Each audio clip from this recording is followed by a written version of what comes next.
Kita tinjau definisi secara syariat. Di sini ada perkataan Al-Imam Fakhruddin Ar-Razi. Qala berkata Fakhruddin Ar-Razi, yaitu Imam Fakhruddin Ar-Razi.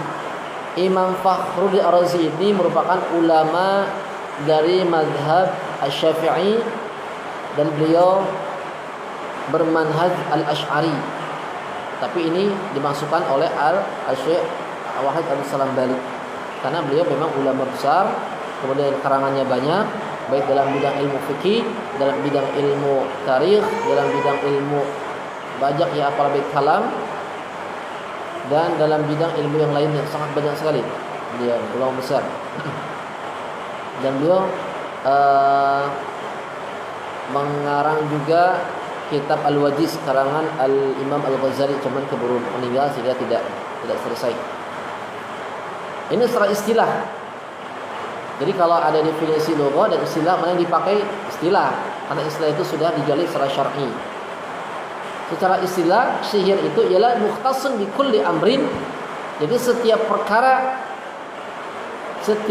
yang khusus yakhfa samar sababuhu sababnya wa yutakhayyalu ala ghairi haqiqatihi, digambarkan pada selain hakikatnya. Jadi kata Al-Imam Fakhruddin Ar-Razi, yang namanya sihir, guna-guna, teluh-tenuh, santet dan sebagainya, ialah setiap perkara-perkara yang dikhususkan untuk sebabnya yang samar. Jadi setiap perkara yang disebabkan setiap perkara yang sebabnya samar, kemudian dia digambarkan pada bukan hakikatnya, itu namanya sihir. Jadi sihir itu memang samar, tersembunyi, dan dia memalingkan kepada hakikatnya sihir itu. Seperti kisah Nabi Musa alaihi salam ketika penyihir Fir'aun itu melemparkan daripada tambang-tambangnya, tali-talinya, maka berubahlah menjadi ular. Sebenarnya hakikatnya bukan ular tapi memang tambang, tapi dialihkan hakikatnya menjadi ular dengan sihir. Itu yang dinamakan dengan sihir pandangan atau hipnotis, sehingga orang itu menyaksikan itu ular, padahal bukan ular tapi tambang. Ya, tambang, tali yang dimasukkan kepada zat-zat tertentu sehingga dia bergerak-gerak, sehingga orang yang ada di sekitar itu menyaksikan. Dan sihir itu luar biasa dahsyat ya. Dia juga bisa berpengaruh kepada efek media biasa, efek media atau peralatan elektronik. Kita yang menyaksikan di TV ataupun di apapun itu alatnya, mau HP mau apa, itu bisa terkena daripada sihir ini, sihir pandangan ini. Nah itu kata Al-Imam Fakhruddin Ar-Razi. Sehingga penyihir Fir'aun ketika dia menyaksikan ketika Nabi Musa alaihissalam itu melemparkan tongkatnya, kemudian ternyata ketika dilemparkan berubah menjadi ular yang sangat besar, kemudian melahap habis setiap ular-ular yang dirubah, yang disihir oleh para penyihir Fir'aun. Dan penyihir Fir'aun tahu ini ular asli, bukan ular bohongan. Sementara ular yang dia lemparkan yang dari tambang itu merupakan ular bohongan. Dan disitulah para penyihir Fir'aun itu beriman. Qala Rabbi, mana ayatnya itu? Wa auhayna ila Musa an alqi 'asak fa idza hiya talqafu ma yafikun wa qala al-haqqu wa batala ma kanu ya'malun. Kemudian faqulibu hunalika wa anqalabu saghirin. Kemudian Qala Rabbi, saya lupa ayatnya itu. Jadi lupa saya ayatnya gimana? Ada yang ingat? Qala wa ulqiyas saharatu sajidin qalu apa? Qalu amanna bi rabbil alamin rabbi Musa wa Harun. Qalu berkata para penyihir Fir'aun itu, amanna bi rabbil alamin, qalu amanna bi rabbil alamin. Saya beriman kepada Rabb semesta alam, Rabbi Musa wa Harun, yaitu Tuhannya Nabi Musa dan Nabi Harun. Beriman kepada Nabi Musa dan Nabi Harun. Kenapa? Karena menyaksikan daripada mukjizat Nabi Musa alaihi salam. Sehingga beliau ini ketahuan oleh Fir'aun, kemudian dibunuh. Dibunuh oleh Fir'aun. Nah itu ya, itu pengertian sihir secara istilah syar'i, kata Al-Imam Fakhruddin Ar-Razi. Definisi yang kedua dikemukakan oleh Al-Imam Ibnu Qudamah. Qala berkata Ibnu Qudamah Al-Maqdisi. Ini beliau ini Al-Imam Ibnu Qudamah ini bermadzhab Hambali. Bermadzhab Hambali. Dia mengatakan huwa itu sihir uqadun wa ruqa wa kalamu yatakallamu bihi aw yaktubuhu aw ya'malu syai'an.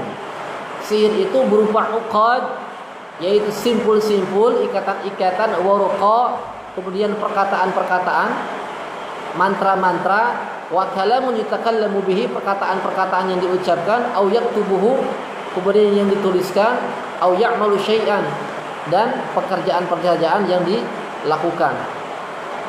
Yang mana yang tadi itu yu'athiru fil badani mashuri, bisa mempengaruhi badan orang yang terkena sihir, au qalbihi, baik hatinya, au aqlihi, ataupun akalnya.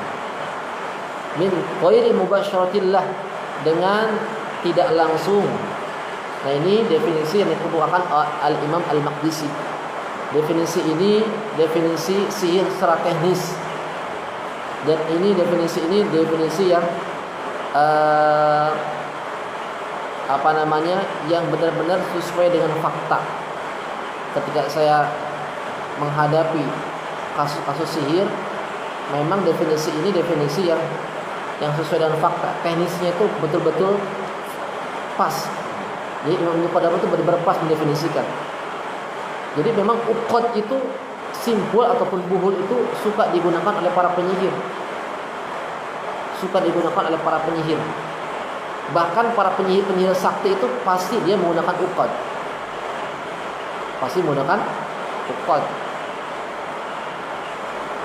Nabi sendiri itu disihir dengan menggunakan uqad.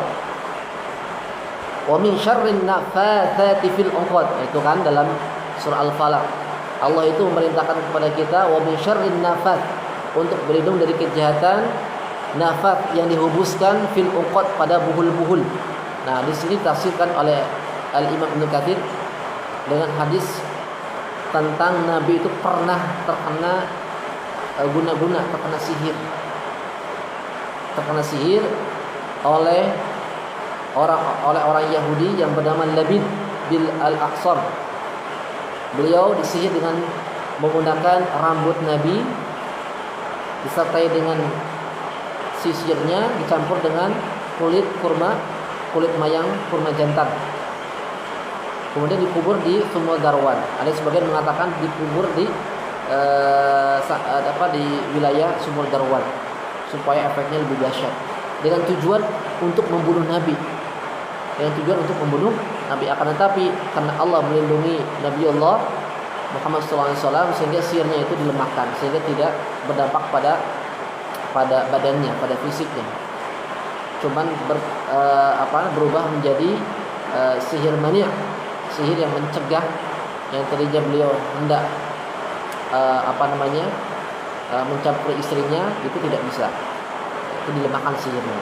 Nabi saja pernah terkena sihir, dan ulama sepakat yang menyihirnya itu adalah penyihir yang sakti pada zamannya.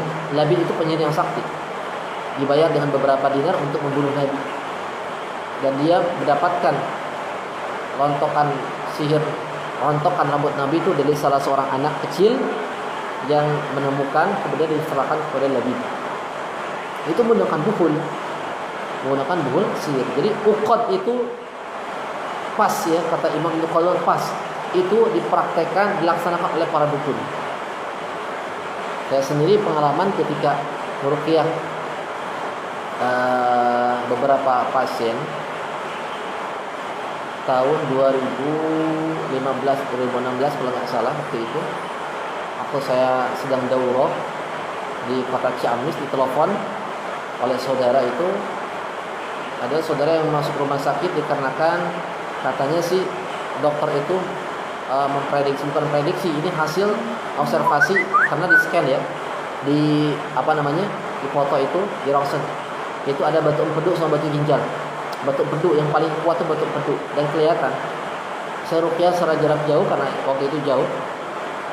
Orang yang bersangkutan ada di Purwakarta, sementara saya ini ada di Ciamis. Saya telepon ruqyah dengan telepon. Tidak lama kemudian kesurupan, ngamuk-ngamuk.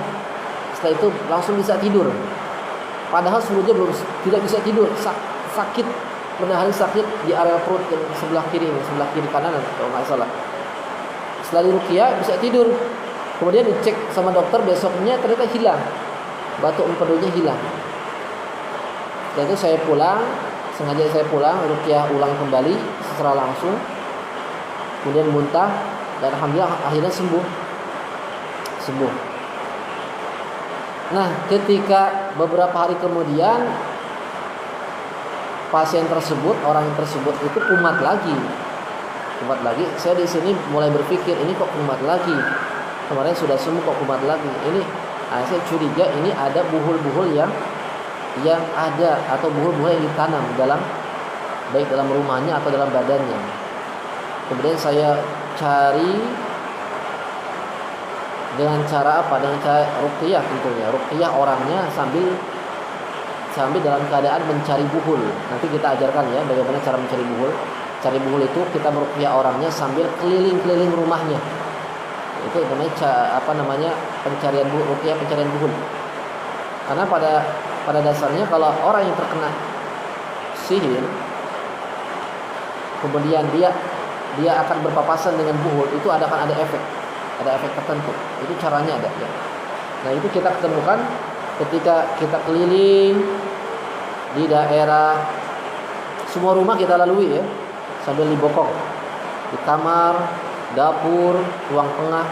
Ketika masuk ke ruang tamu, di situ tempat penyimpanan sendal, ada guci di situ. Ibu ini tiba-tiba jatuh kayak orang pingsan, tapi masih sadar, cuman kayak lumpuh. Di situ kita curiga, ini kayaknya di sini. Kemudian dicari sama keluarganya, cari juga.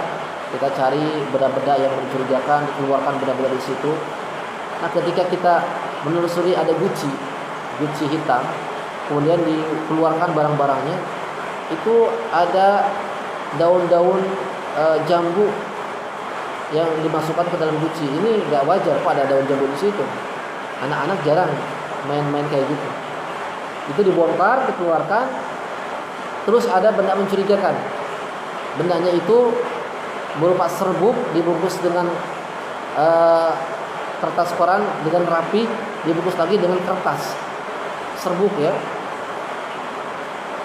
Nah, setelah itu ini curiga, ini barangkali buhulnya. Nah, saya suruh ibu pegang. Kemudian kita buktikan, memohon pada Allah. Kalau memang ini buhul, ini pasti ada reaksi. Ketika dipegang kita ruqyah, ternyata benda itu panas ya. Dipegang sama orang itu panas. Nah, ini indikasi kalau buhul sihir dipegang oleh korbannya, dia akan panas. Setelah itu dihancurkan. Setelah dihancurkan, sembuh orangnya. Sampai sekarang nggak kumat lagi. Sembuh alhamdulillah. Itu pengalaman saya ya. Pengalaman saya ketika meruqyah, termasuk berat lah, ini kasusnya berat ya, karena dia sudah masuk rumah sakit, kemudian sakit badannya. Beberapa kasus juga ada, saya meruqyah di Kota Bekasi, seorang ibu yang mempunyai sakit kepala 6 tahun, disertai dengan panas di kaki, disertai dengan perasaan-perasaan yang tidak harmonis ketika bertemu dengan suaminya. Ada permasalahan sedikit, pengennya minta cerai, padahal permasalahan nggak banyak, nggak besar, pengennya cerai gitu. Saya ruqyah, suatu kali ada jinnya keluar, wallahu a'lam keluar atau enggaknya. Kedua kali juga masih ada jinnya. Nah, saya curiga ini takut ada buhul, saya ruqyah ke rumahnya. Pencarian buhul dan ternyata tidak diketemukan. Buhulnya tidak diketemukan, tapi Allah memberikan satu ciri.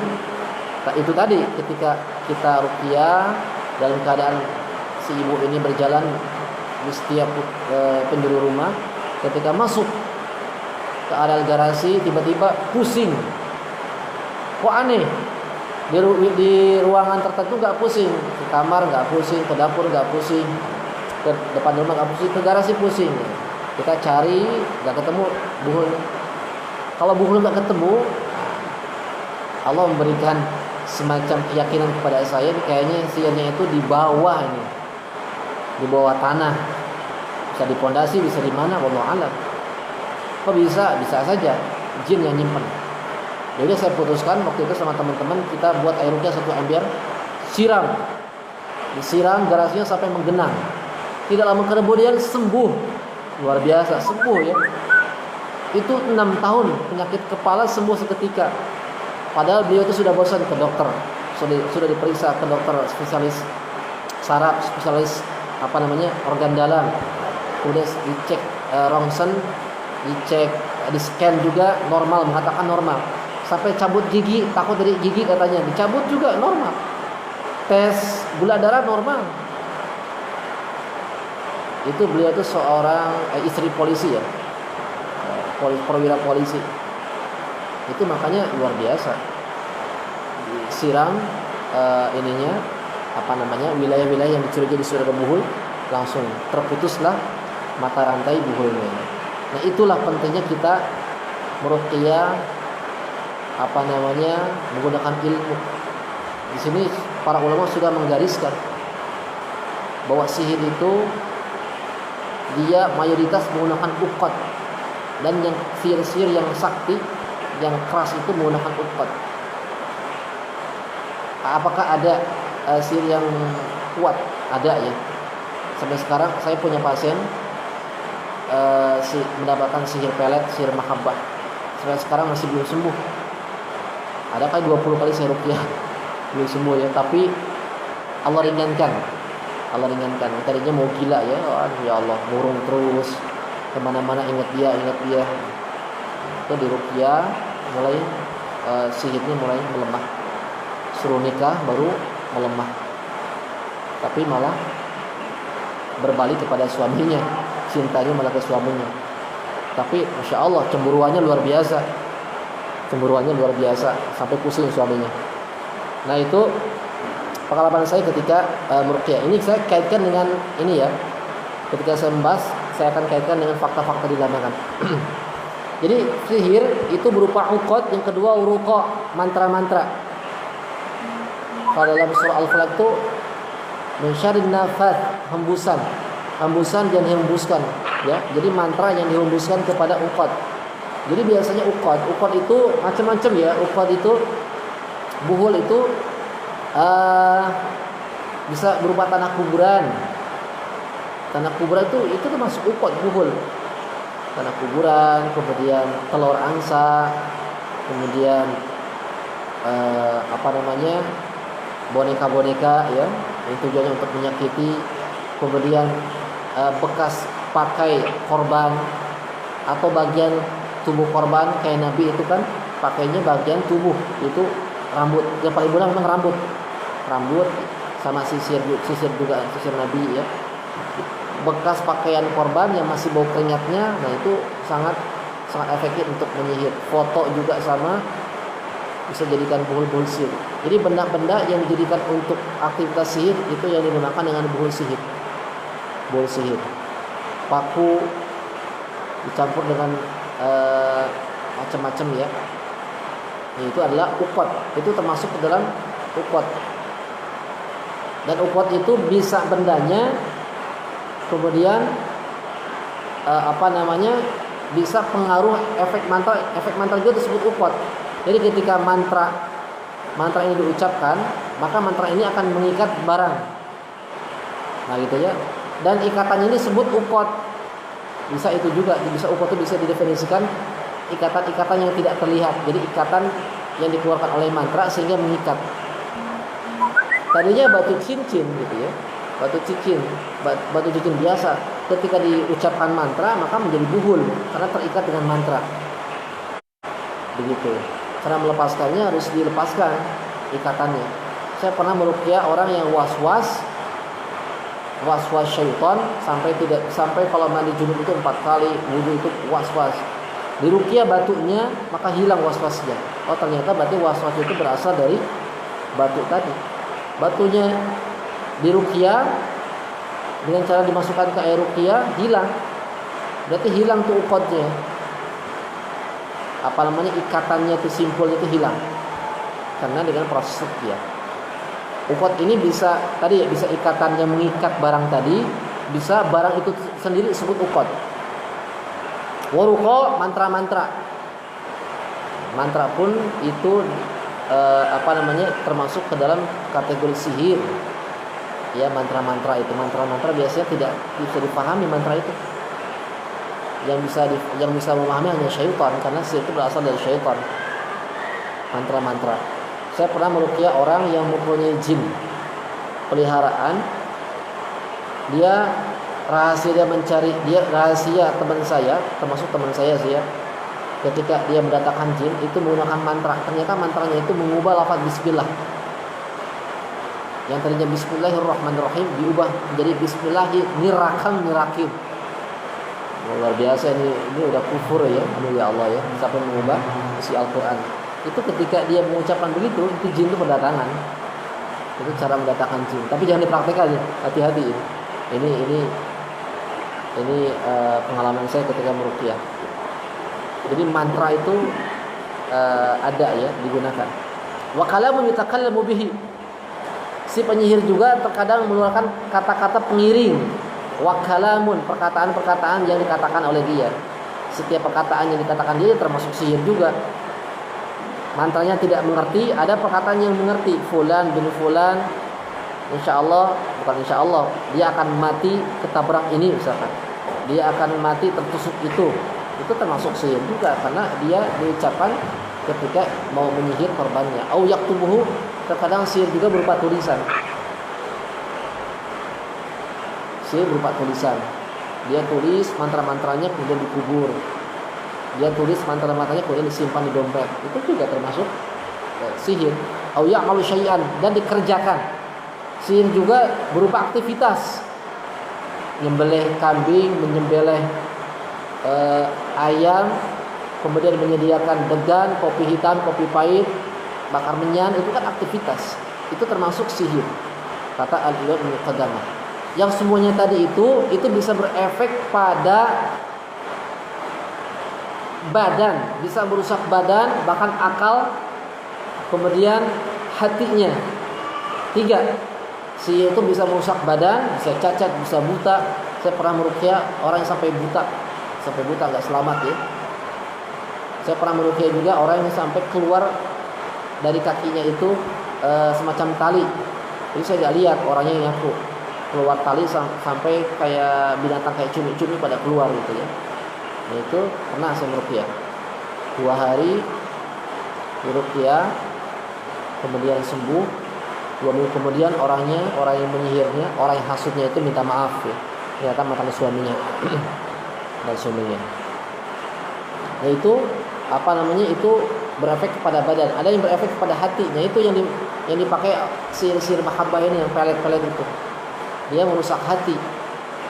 Yang tadinya cinta dibuat cintanya berlebih. Yang tadinya benci dibuat benci berlebih. Yang tadinya enggak cinta, enggak benci, tiba-tiba cinta, tiba-tiba suka. Yaitu sihir-sihir yang memang yang digunakan untuk menyerang hati, kalbu ini. Kemudian ada yang digunakan untuk menyerang akal. Tujuannya untuk membuat gila, membuat lupa, membuat lalai dan sebagainya. Ada ya, sangat banyak sekali contoh kasusnya. Nah itu. Kemudian sihir ini ada hakikatnya, kata alim Qudamah. Berarti kalau ada hakikatnya, ada zatnya, cuma tidak terlihat saja. Jadi sihir itu berupa hakikat. Ada yang mengatakan sihir mah nggak ada gitu kan, orang nggak kelihatan. Makanya para dokter tidak menghukumi ada sihir itu, karena tidak bisa diuji secara klinis. tidak bisa diuji secara ilmiah, orang nggak ada ya. Tapi Islam mengatakan ada. Sesuatu yang tidak kelihatan belum tentu dia tidak ada. Listrik kan tidak kelihatan tapi ada. Sinyal HP kan tidak kelihatan tapi ada. Buktinya kita bisa berkomunikasi jarak jauh. Sihir itu ada, saking dia lembut maka tidak terlihat, kan gaib. Buktinya banyak orang yang sakit meninggal karena sihir. Kata Al-Ibnu Qudama, sihir itu faminhu may yaqtul. Sihir itu dapat membunuh. Sihir itu dapat membunuh, makanya bahaya. Bahaya, kata para ulama, hukuman para penyihir itu ialah dia dibunuh. Sepakat para ulama itu hukuman penyihir itu dibunuh. Jumhur ulama mengatakan dibunuh. Walaupun sihirnya itu tidak membunuh tapi dibunuh dia. Tapi kalau Al-Imam Syafi'i enggak. Al-Imam Syafi'i itu penyihir itu dibunuh tatkala dengan sihirnya itu bisa membunuh orang. Tatkala bisa membunuh orang baru dibunuh. Karena berbahaya ya. Sudah dia musyrik kemudian berbahaya. Wa ma yumridu, kemudian sihir itu juga bisa membuat sakit. Bisa membuat sakit. Wa ma ya'khudhur rajula 'an imra'atihi fayamna'uhu wata'aha. Kemudian sihir juga bisa menjadikan seorang laki-laki tidak bisa mencampuri kepada istrinya. Seorang suami tidak bisa mencampuri kepada istrinya. Wata'ah itu mewati, menghalap suka, mencampuri ya. Yang tadinya dia ingin meluk gitu ya, katakanlah begitu ya, ingin dekat-dekat, ini nggak bisa. Seolah-olah jauh aja. Seolah-olah ada yang menghalangi. Nah itu sihir itu bisa begitu. Yang dinamakan dengan sihir mani' ya. Kemudian sihir juga wa minhu ma yufarriqu bainal mar'i wa zawji. Sihir juga terkadang bisa mencerai-beraikan, yufarriq, bisa mencerai-beraikan antara pasangan suami istri. Dan ini kasusnya banyak sekali. Masya Allah ya. Ini saya bukan nggak bohong, tapi saya memang menyaksikan ketika meruqyah itu banyak kasus yang demikian. Ketika saya bekerja di klinik, saya pernah bekerja di klinik di kota Pondok Gede, nggak lama 3 bulan. Saya diamanahi di situ memegang klinik. Saya jadi kepala cabang, membawahi beberapa praktisi, ada 15 praktisi. Karena musim corona akhirnya saya keluar. Itu ternyata di kota juga saya heran kok di kota banyak orang yang menggunakan sihir ya. Dan di kota itu kebanyakan mereka bermasalah hati sama pikirannya. Hati pikiran gitu. Sampai ada orang itu dia tidak menikah karena disihir. Tidak menikah disihir. Jadi jinnya itu merusak hatinya sehingga dia sehingga hatinya itu guncang. Tidak bisa memutuskan, tidak bisa kuat hatinya itu, tidak bisa punya pendirian yang kuat. Dirusak hatinya. Dan kasus suami istri yang hendak cerai juga ada ya. Pas kemarin itu pas sebelum puasa Maret April lah, saya meruqyah seorang ibu yang hendak mau cerai juga itu sama. Itu tiba-tiba bahkan kasusnya. Tiba-tiba memang ada permasalahan keluarganya, tapi ini kok aneh bisa nyampe ke arah perceraian. Disertai dengan dia tiba-tiba ada rasa suka kepada orang yang baru dikenal, kan aneh ya. Disertai dengan mimpi-mimpi seram. Dia sering mimpi melihat di alam mimpinya itu di rumahnya itu ada kayak binatang ular, kalajengking. Nah itu saya curiga itu sihir. Ketika di ruqyah satu kali, saya pun mengarahkan untuk supaya ruqyah mandiri, nggak lama sembuh. Bahkan orang yang dicurigai menyihirnya malah sakit. Nggak lama kemudian alhamdulillah hilang, berangsur hilang. Nah, sampai sekarang saya tanyakan sembuh, nggak ada keluhan lagi. itu sihir tafrik, sihir yang mencerai-beraikan. Tujuannya adalah untuk memisahkan suami istri. Beda kalau orang terkena sihir dan tidak terkena sihir. Kalau orang yang terkena sihir ketika dia marah kemudian benci suami istri itu gampang akur. kalau masalahnya itu sesuai dengan ini logika, ya kalau masalah sepele nggak mungkin dibesar-besarkan kan begitu. Kalau masalahnya besar pasti besar. Kalau sihir itu enggak. Masalah kecil bisa besar. Bahkan tidak ada masalah tiba-tiba pengen cerai. Nah, itu hati-hati kalau ada tiba-tiba begitu. Apalagi kalau disertai dengan mimpi-mimpi yang berulang, mimpi buruk yang berulang. Dipastikan dapat sihir, tafrid ya. Itu nanti akan ada efek. Kalau di ruqyah ada efek. Ada efek di ruqyah. Kalau nggak ada sihir nggak akan ada efek. Wa ma yubghidu ahaduhuma ila al-akhari aw yuhabbibu bainal itsnain. Dan sihir juga itu terkadang membuat benci. Orang yang tadi cinta dibuat benci. Kayak tadi kan pasien saya itu. Ini nggak ada masalah tiba-tiba benci saja. Kalau melihat suami itu muak. Lihat suami muak. Nggak enak, nggak seret. Dibuat benci. Nah ini yang membuat benci ini sihir. Jadi ada sihir-sihir yang mempengaruhi hati ini, membuat benci, membuat cinta. Au ahaduhuma ilal akhar au yuhabbibu bainal itsnain. Nah itu sihir menurut Al-Imam Ibnu Qudamah. Ini definisi sihir. Ibnu Qudamah ini definisi yang memang dia teknis dan memang sesuai dengan fakta di lapangan. Memang sihir itu begitu. Sihir itu begitu. Saya menyaksikan dan